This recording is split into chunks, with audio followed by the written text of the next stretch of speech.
व नसल्ली अला रसूलिहिल करीम अम्मा बाद।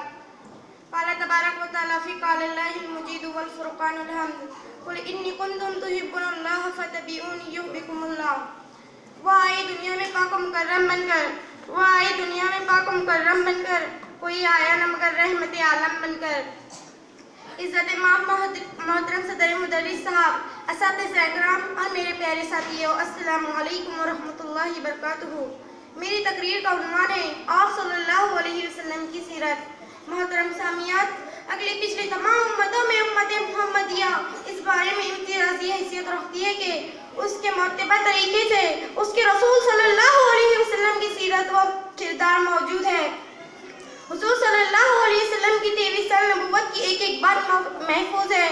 इस बारे में कोई कौम मुसलमानों की हमसरी नहीं कर सकती। मोहतरम सामियात, आप सल्लल्लाहु अलैहि वसल्लम ने जिस वक्त दुनिया के सामने पैगाम हक पेश किया, उससे पहले दुनिया का हाल ये था कि इंसान अपनी इंसानियत खो चुका था। हर तरफ जुल्म और सितम, फितना व फसाद, कत्ल व खून रेज़ी का बाजार गर्म था। अमन व अमान, सुकून व इत्मीनान और अदल व इंसाफ का दूर दूर तक